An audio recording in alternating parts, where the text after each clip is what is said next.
discussing comprehensively the activities of His Excellency the Vice President. We are looking at SADA. We are looking at some projects and new developments under the Better Ghana agenda. What His Excellency the Vice President has been doing over the past 3 or 4 weeks in ensuring that Ghana continues on the path of development. Tonight with me to do the discussion is no other person, but we are privileged to have the spokesperson of His Excellency the Vice President in the name of John Jinapo, who is here with us tonight to do the discussion. John, you're warmly welcome.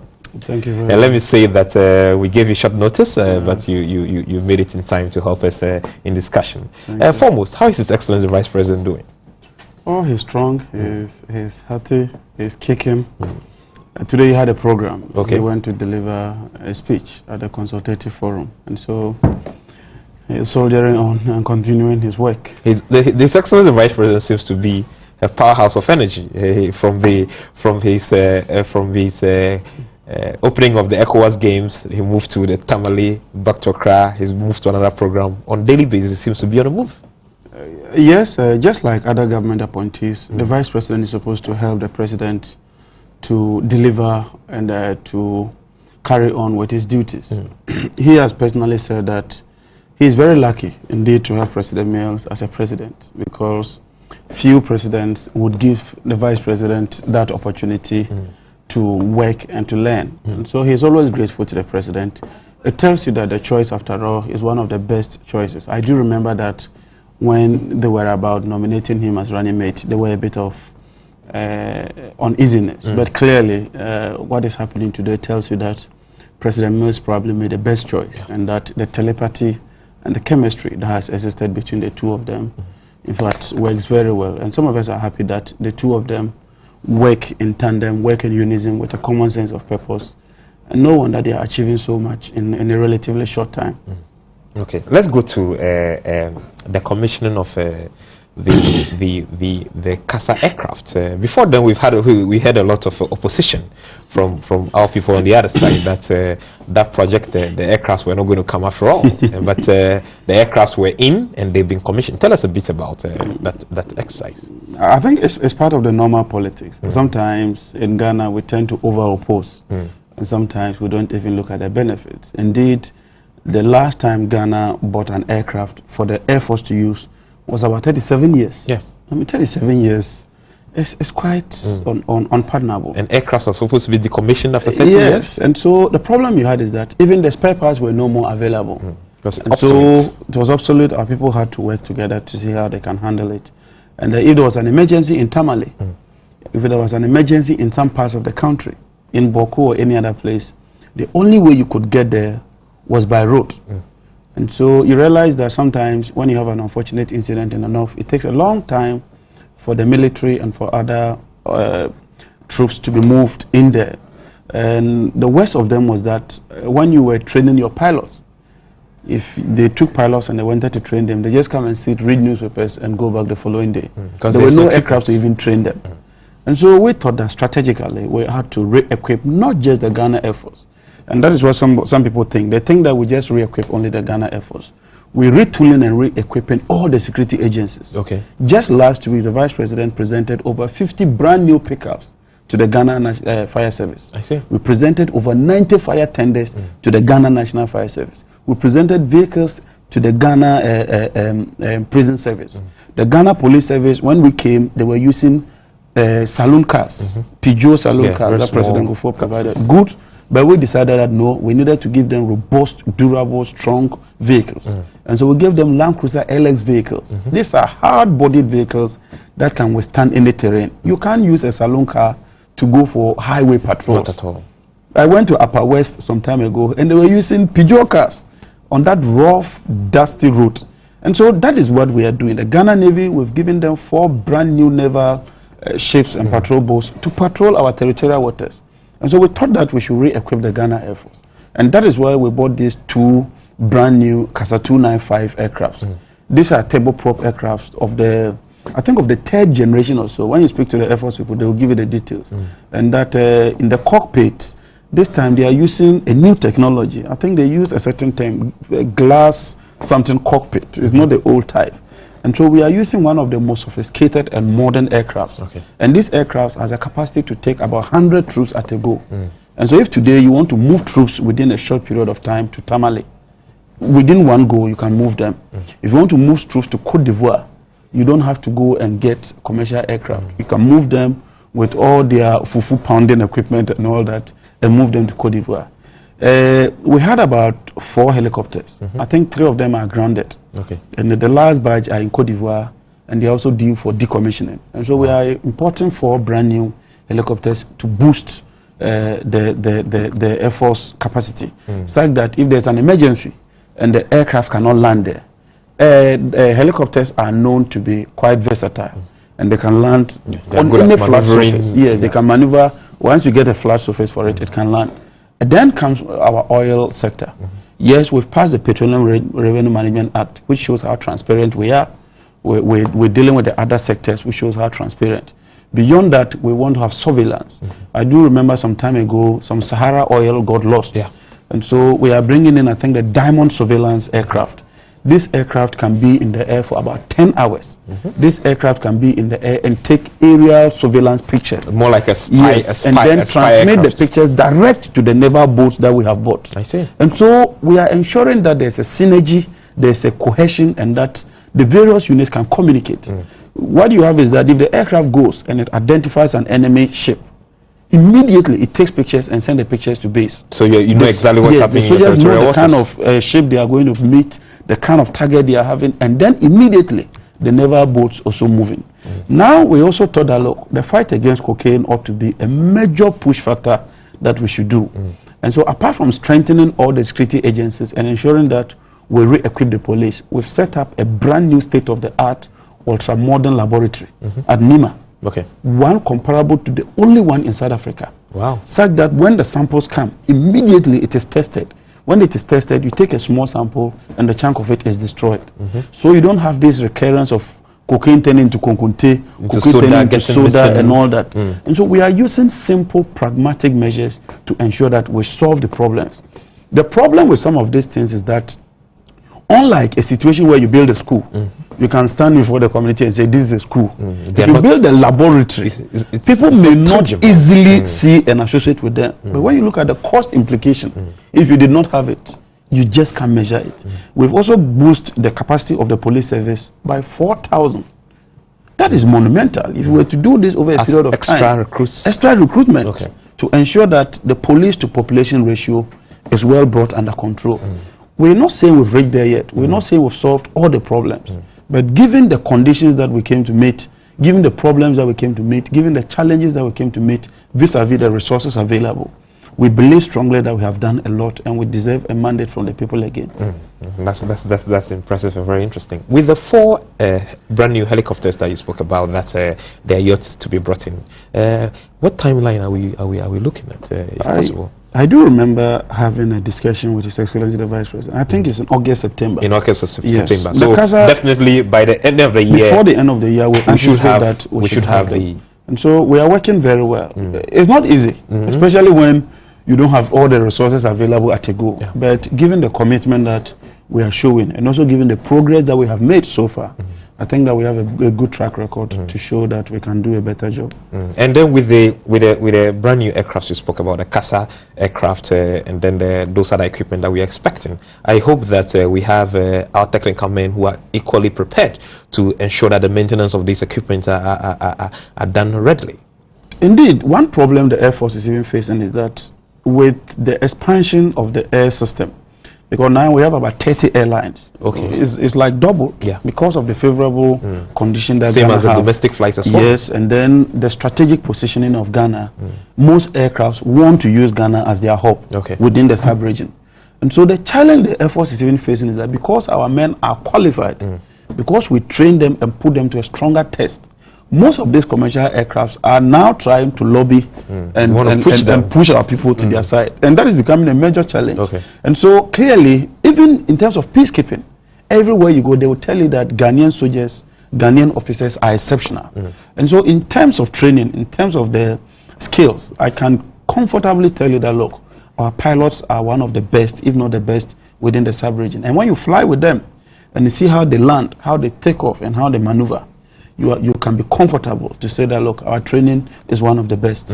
I remember His Excellency President Rawlings even commended one of our yeah, because we had a similar pilots, experience when we were coming from Egypt to, I think, to Mali to attend their 50th anniversary. You remember one of the engines shut down, and we had to land at Kufra. And the way they managed it, the way they composed themselves, you can see that these are professionals. And I'm very, very proud of them. Okay. Yeah, John, His Excellency the Vice President was in Brazil a few weeks ago. Can you tell us exactly what happened in Brazil? Thank you very much. We went to Brazil ostensibly to attend a conference on sustainable development. This was organized by the UNDP. Indeed, Brazil is one of the emerging economies. Brazil is one of the BRICS countries. The BRICS countries constitute more than 1/3 of the entire world population. And in terms of wealth, today, they are really, really moving very fast. Whilst the developed countries are slowing down, they are showing resilience. The BRICS countries consist of Brazil, China, India, I think South Africa, and there are 5 countries. The BRICS countries these are the countries, and so they form a certain force to even challenge the world order. And they're even thinking of having their own World Bank, their own institution to ensure that they also push their agenda forward. I think Russia, is also part of them. And so, with the current state of Brazil, and also with Brazil's experience, it's only proper that we learn from them. If you go to Brazil, they eat cassava, they eat gari, they eat all kinds of food that we also eat. And so you realize that there's a certain similarity between us. Even I shouldn't break you. We have pictures of the Brazil meeting that are rolling on the cameras now. You can see in the pictures His Excellency the Vice President with leading negotiations with the Brazilian authority. And then my study of geography whilst I was in the university and then in the secondary school also tells you that even with the shape of Brazil and that of Africa, you can fit it. There's a jigsaw. Like after the Big Bang, exactly. There's a jigsaw feet. So there are some similarities in culture and then in geography, in human geography as well. And indeed, if you fly to Brazil, it's just about 5 hours. Wow. Direct flight. And it looks like Ghanaians haven't discovered Brazil yet. It's good to do business with China. It's good to do business with Asia. But I'm telling you, it's equally good for us to also engage the Brazilians. And they have a very good history. In fact, Brazil, within a short period of time under President Lula, made giant strides. And so we want to learn from them and see how we can pick some of their technology and see how we can work. And they are prepared to assist us. That's beautiful. For instance, the Eastern Corridor Road is one project that they are prepared to assist us. And even before they come, government allocated 100 million from its own budget. And when we went to Hohoi, you could see real work going on. I went as far as Damango. Yes, I mean, you could see real work going on. And we are pleased with the level of work so far.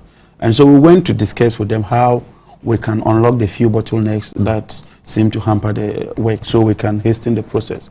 Beyond that, as part of our commitment, we want to ensure that Ghana becomes a breadbasket. We're not just looking at food sustainability, but we want to be a net exporter of food. We are moving away from the old days when we depended so much on subsistence farming. We want to commercialize farming. We want graduates to go into farming. We don't want them to go into farming with hoes and cutlasses. We want them to go into mechanized farming. With ideas and concepts. We have a pact with Brazil where they are giving us tractors, they are giving us harvesters, they are giving us combined harvesters. Even as we're discussing with them, we've already pushed in a lot of tractors, over 40 combined harvesters. And that when we went, they approved of that deal. And they gave us a list of the equipment. All we had to do was to bring it to our technical people. They will look at it. And once they give the no objection, we can kickstart it. Our hope is that we'll be able to do it this year. And we are committed to do that. In addition to that, His Excellency the President, the Vice President? The President himself, did indicate that the Tamale Airport was very dear to his heart, and that he was committed to ensuring that the Tamale Airport becomes an international airport. When you do that, you boost the economic activity over there. And so the Brazilians have demonstrated that they want to help us. They want to assist in doing that. And already a team has come, the feasibility study has been done, the costing has been done, and then we want to take it to the next level. And so we also had that discussion with them, and clearly it sounded very positive. Now for us, one key area has to do with skills and technology transfer. And that is why the Brazilians have set up a similar office here, like that of our crop research, Council for Scientific and Industrial Research. Yes, a similar one here. I think it's Embrapa. I'll get the right terminology. It's a Brazilian terminology. They want to help us so we can get improved seeds, agronomic practices, and all those cultural practices. Because if you have an improved seed, research has shown that with the same size of land, even with the same practices, you don't apply fertilizer, the same thing, just that improved seed can triple your output. Okay. And so we are looking at simple, appropriate technology that we can bring to the doorsteps of farmers. I did agric in my first degree, and sometimes farmers keep the same variety of seed for like 20 years. For all they do is that down. At the end of the season, when they are harvesting, they take the big cups, and they believe that these are the healthy ones, and then they hang them in the kitchen. And then the following year they use it. But when you use that seed over and over again, it becomes less yielding, it becomes susceptible. And so even with that technology, we are replacing 30% of the cocoa trees in Ghana. Okay. And so we've finished planting about 20 million cocoa seedlings. We are supplying it to the farmers free of charge. These are high yielding, disease resistant, early yielding cocoa seedlings. And we went with the vice president to launch that program in Brahma. Okay. And so we are on course. Free of charge to the farmers? Yes. I see. Free of charge. And so let me caution. What might happen is that at the end of this year, you might see a reduction in the yield. Because last year, for the first time, we made 1 million metric tons. But when you begin to reduce them and you replant, initially, it takes some you years might not for the get, plants but within a couple of years, they will grow and you reap more. Okay. And so we are thinking into the future. We are not looking at short-term measures. And when you are looking at medium-term to long-term measures, you don't see the immediate benefits. And so people begin to attack you. Oh, you are not doing anything. You are not singing your song. And so sometimes when you explain, say, you are doing so well, but why aren't you talking about it?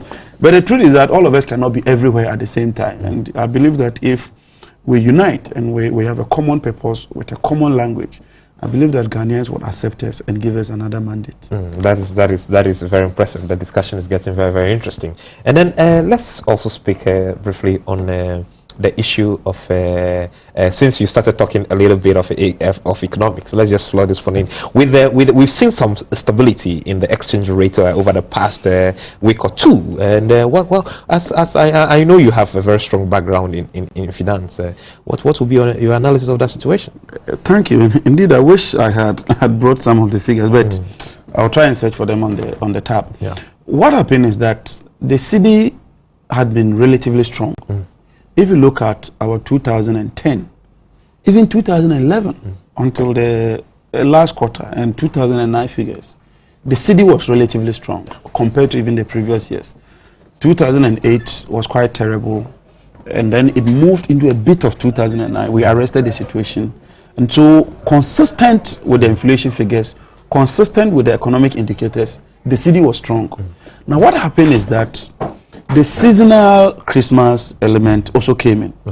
And so there was a demand in terms of goods and services.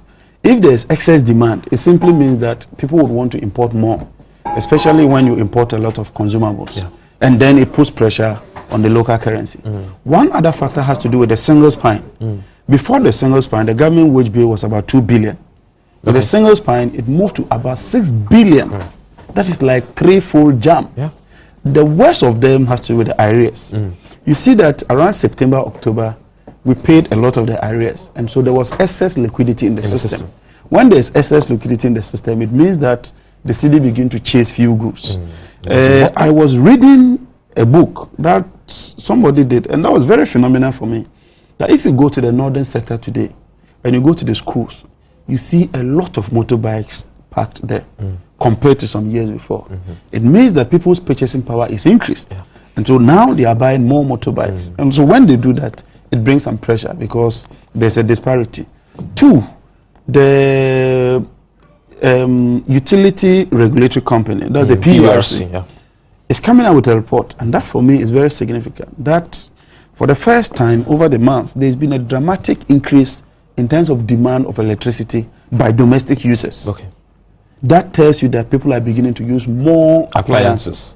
When people are using more appliances, the normal assumption, and you see in economics you do a lot of assumptions, is that people are beginning to purchase more of these commodities. If they are able to pay more, for the services that are rendered. And even if they are buying them on credit, it means that the system has confidence in the market. And even the high purchase system demands at least the manufacturers will also get something extra. And that means that the banking sector is also doing well. And I'm not surprised that the service sector has even overtaken exactly so. And is leading the economy. It's good. It's how you use it. Yeah. When the service sector is doing well, it doesn't mean you are not doing well. It means that maybe the banking sector is doing well, the insurance sector is doing well, tourism sector is doing well, and so you can then turn around. Luxembourg, 2% of the population of Luxembourg is engaged in agriculture. 4% of the population of US is engaged in agriculture, and yet still they feed themselves. Luxembourg is a landlocked country, and yet still is the distribution hub for Europe. Ghana is strategically positioned. That is why we are doing the Eastern Corridor Road. That is why we are doing the multimodal system, where we also want to ensure that water transport is effective. And so the CDB facility is going to cater for all these landing sites to ensure that the waterway is cleared, to ensure that we have boats that can transport, and also the rail network will deal with it. So when you do that, it makes your system very, very efficient. Over the years, we've invested in social interventions. It's good. The MPP came with LEAP. We've increased it. And then we said, no, giving people handouts at the end of every month is not it. So we introduced less debt. What we are saying is that we'll train you. At the end of the day, we give you some equipment and some capital. Go and fish. We believe in training and teaching you how to fish than giving you fish at the end of the period. And so we are on course. The Bank of Ghana, the monetary policy, the economic management team, all of them had a joint meeting under the leadership of the president. And so what we did was that let's mop up the excess liquidity. That's why we realized that government raised some bonds, and they were oversubscribed. Amazingly. So it tells you that there's a lot of confidence in the system. And I'm happy that we are mopping the excess liquidity. And I'll just use this opportunity to appeal to workers. Yes, it's good that we pay good salaries, but whilst we pay good salaries, we would also play that we give off our best and also change the structure of our economy. That's why we are trying to put up so many factories.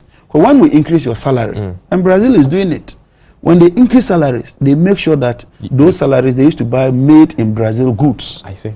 And so it keeps the economy, the economy running vibrant. Cycle, And President Lula gave a lecture that when he increased the subvention to the poor families, people were complaining. But eventually, the industrial sector grew very well. Because those same people tend to buy TVs. These TVs are made in Ghana. They bought bicycles. They are made in Ghana. They bought motorcycles. They are made in Ghana. So it keeps the goods flowing, and it also keeps the money coming into the pockets of the manufacturers. And that's what we are doing. That we are building so many factories. That look, rice, you shouldn't buy imported rice again. So we are putting up rice mills. We are bringing combined harvesters. We are bringing improved varieties. So that there's a synergy, there's a linkage, and then there's a uniformity in terms of interdependency of the various sectors of the economy. I'm still here with John Jinapo, who is the spokesperson of His Excellency the Vice President. John, on SADA, recently there had been some talks and there have been some critics out there who are challenging government commitments to ensuring that the SADA project is executed in the best interest, not only of the catchment areas within the three northern regions, but to the entire benefit of the Ghanaian economy. How do we prove these critics wrong, especially on the back of the donation His Excellency the Vice President made recently to the Savannah Accelerated Development Authority? Thank you very much. If you were to read broadly, you will come across a UNDP report that indicates that the northern sector harbors the poorest of the poor in Ghana. The poorest of the poor? The poorest of the poor. And this northern sector will certainly include Upper Volta and Upper Brong-Ahafo, because they occupy the same ecological zone. And there's a history behind it. Western education started from the coast. It got to the north very late. And so it's not our making. It's not by choice. It's just that circumstances put us in that perspective. And that's why environmental determinism. Nkrumah tried to work towards that. And so as a socially responsible government and as a social democratic party, we thought that, look, it was proper to do something. And so as part of our manifesto for 2008, we promised that we will set up SADA. And we said that when it's set up, we would start with a seed capital of 200 million. People misconstrue it to mean that when you come the very first year, you will start it. There will be 200 million sitting in the accounts of SADA. This is the NDC manifesto. And if anybody wants a copy, I would readily make it available. If you read it, it doesn't say that. Because we knew that it was a process. We wanted the legislation to be passed, to have a full backing, consultative forum. You set up a board, appoint officers. It's a process. It's not a one-day event where we just launch a project and that is it. And we have given meaning to it. SADA is provided a lot of fertilizer to the farmers there. One thing I have said is that if SADA doesn't achieve anything and it improves the agricultural situation in the northern sector, that alone should be enough. It's a great achievement. Because most of us grew up in farming communities. Yeah. I spent 10 years in Fufuso. Okay. And I remember I used to go to farm with a hoe to make yam mounds and all that. And so if today the vice president has supplied 100 tractors, 40 combined harvesters. 100 tractors, 40 combined harvesters. It means that something is happening. I think SADA in collaboration on our screens shortly. SADA in collaboration with PBC has set up a 40 million shea nut processing factory in Bupe. Cocoa is our mainstay in terms of our cash inflow, in terms of our exports. Viewers are now seeing the pictures from the donation of the tractors and the combined harvesters. 100 tractors, you say? Yes. Now, this is so because we have deliberately invested in the cocoa sector. They have ready market. We give them improved seedlings. We give them cocoa scholarships. We do cocoa routes and all that. So over the years, because of the deliberate intervention we've put in the cocoa sector, it's become profitable. We are saying that we can do the same for the shea tree. Because the shea tree, Butrispanin Pakia, is economically viable as well. Hitherto, what our women do is that they go and pick the nuts, sell them in a raw state. Today, we have a factory situated in the northern sector. They would buy the factory with ready market. That's when he was commissioning some of the tractors. Okay. With the chiefs? Yes. And for your information, he can plow. He can plow with a tractor. Wow, that's impressive. He equally grew up in such a community. So all of us can plow because that's part of the culture. And so what we're doing is that we've set up this factory. Not just that, we've set up a minimum guaranteed market price for our women. Not just that, LexDep is giving them tricycles. So that instead of carrying the shea nuts on the head over a long period, they will just pile them into the tricycle, ride them to the buying sectors, they weigh and they take their money. The factory will take it, process it, and then export it. We have an off-taker agreement with Brazil. Already? So there's ready market for it. And then in terms of transportation, we are improving on the Volta Lake. There's a small port in Bupe, which we intend turning it into a major port to service not just the northern sector, but the northern part of the sub-region. And so we have a consistent, well-planned, holistic agenda. And I'm happy that these things are happening. It will create jobs. There's a cement factory today in Bupe. Wow. So you don't need to depend on Gassem alone. So now we have three. Yes. Gassem, Diamond Cement in and then Savasem. And then Savasem. In Bupe. As part of the SADA project. Yes. And so a lot is happening. But you see, we welcome criticism. But we welcome constructive criticism. We abhor destructive criticism. When you are criticizing, and clearly it is not because you are criticizing for the good of the people, we do not encourage that. Because we are not a fountain of knowledge. We believe that we will make mistakes. We believe that in rolling out these programs, we might have shortfalls, and would encourage people to support us. But please, don't over-politicize it. Because these tractors, when they farm and they produce a bag of rice, you would go and buy it, I would go and buy it. NDC man will eat the rice, NPP man will eat the rice. When we give them the rice for school feeding program, in that school, an NPP constituency organizer has a child. An NDC constituency chairman has a child. You never know which of the child will even become a president. And so our word is that let's encourage each other. Let's work. He went to Nyampala. We are putting up a state-of-the-art rice processing factory there. Because what we are seeing is that, yes, they produce the rice, but just producing the rice is not enough. You must process it, bag it there. Mill it, polish it through parboiling and all that, and bag it and label it very well. Made in Ghana. Ghanaians want to see, we are fanciful a bit. And so sometimes we like fanciful things. So give them those fanciful things. They call it swag. Yes, they want to see the swag on the boots. But produce them in Ghana. And they are more healthy. And also when you do that, you are ensuring that you take insurance against the future. I remember in 2008, when global food prices began to rise, President Kufuor had to import rice from India. And you remember that brought some issues over with the bags, NIB, some of them got some trials and all that. If we had our own stock, if we're producing our own rice, we won't do that. When wheat became a problem. Russia banned the exportation of wheat. So that they could feed their own people. And then bread prices began to rise in Ghana. And so we are not saying we should produce everything, but where we have a comparative advantage, where we believe that we have the good climatic conditions and that we can do it, let us do it. Where we do not have the strength, we can import some of the machinery to assist. And then with these Kubota tractors, we are setting up a mechanization center that would work towards maintaining these vehicles, replacing some of the parts as part of the component. And so we are looking at a holistic program rather than just nitpicking here and there.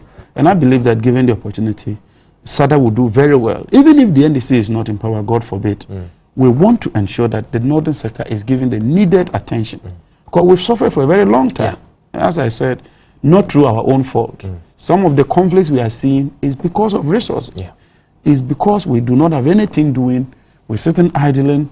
Education is a problem, and so we are fighting among ourselves. That is what we want to stop. And that's why I praise the NDC one for establishing and investing in the northern sector. I'm a product of the UDS. Oh, wow. Today, there's a major hospital in Tamale that is going to be a teaching hospital for the first time in the history of this country. And I hear it's a sight to behold. I mean, you just have to go and see it. UDS is expanding. We are making progress. We are on track. Next week, the Vice President is going to Damango to commission the Sola Fufusu Road. We want to link the three northern regions from Wa to Tamale and to Bolga. More like a triangular section. And then we'll put a road in between as well. So that you have alternative routes. That way you can transport goods and services. You open up the entire... the infrastructure base of the northern sector. And then we are saying that, look, tourism is also a major factor. So the Mole National Park, we're committing some of these resources there. We'll construct the road to the Mole National Park. We'll build on the airstrip there so that you take an aircraft, you land in Tamale, you drive on a first-class road right from Tamale to Mole. Or if you want, you take a smaller light aircraft, fly direct and land at Mole. Have some fun there. The tourists who come will spend some dollars. The inhabitants there will also get something. Exactly so. And so we are committed. We are determined. We are working. We may not be making the noise. We may not be able to occupy all the media space. But the truth is that we are doing a lot. And if we, as I said, continue on that trajectory, we'll do a lot for this country. We had some good news about cotton farmers in the three northern regions who have expressed some gratitude and relief about the SADA project and how it benefits them directly. If you can throw a bit more light on that. That's true. The cotton subsector began to suffer a decline, I think, in the 90s. We tried to sustain it, but in the previous administration, it collapsed completely. In fact, the cotton sector had collapsed. The gineries were closed, they were not working. And so I do remember when we came, His Excellency the President said, no, I have a commitment to the people of the northern sector. I must revamp it. And he directed the Vice President to see to it. And I do remember that Honorable Mama Yarika worked very, very, very well. And I highly commend him for the work he did in that regard. So today, the cotton sector is revived, it's been revamped. The gineries are working. We've zoned all those sectors and given them in terms of PPP so that they can work on them. And today, the cotton sector is worth $650 million. Wow. That is a huge, colossal amount of money. The textile industry is collapsing because they can't get cotton. They can't get cotton. I remember when we wanted to give school uniforms to children. Some people wanted to import it from China. The president said, no way. Should be done they here. must be done in Ghana. Others were saying that, oh, Ghana at 50, we imported them. He said, no. If a previous administration did that, I will not do that. As much as possible, I'll give preference to Ghanaians. Unless, of course, it becomes abundantly clear that we cannot, and so you must seek external assistance. And we did it. And I think that that benefited Ghanaian workers a lot. Yeah, John, before we begin picking the calls, there have been some murmurings about the 250 Ghanaian students that have been to Cuba under the initiative to train more doctors for the Republic of Ghana. But before you pick the question, let me pick Samson. Hello, Samson. Hello, Samsu. Yeah, that's Shamsuddin from Atebu. Okay, Samsuddin, you're welcome. Felix, how are you doing? I'm very well, Samson. My greetings to all listeners. Listening to Majority Caucus. In fact, I'm very, very, very happy this season. Very, very happy. This is what we should be doing. And forget about the hula balloons.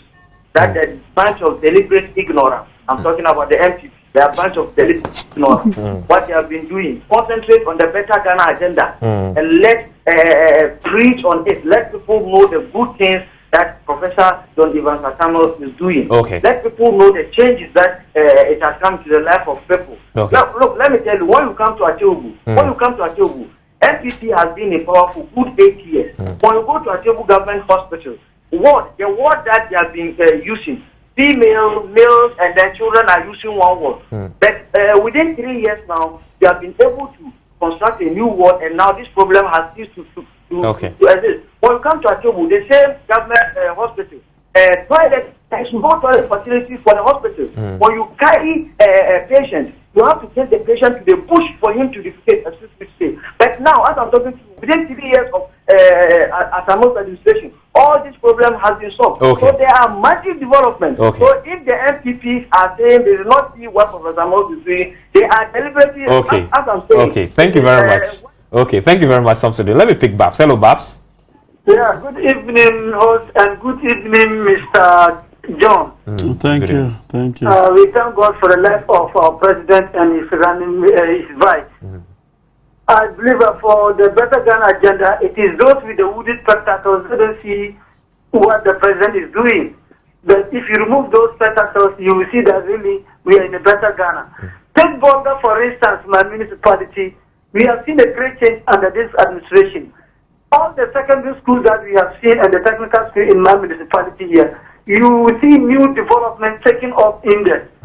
We have 27 schools under this administration.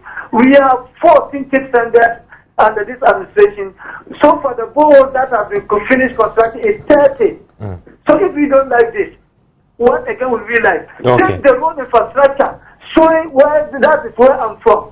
You see there are new streets being cut all over the municipality. And the NDC, we thank you.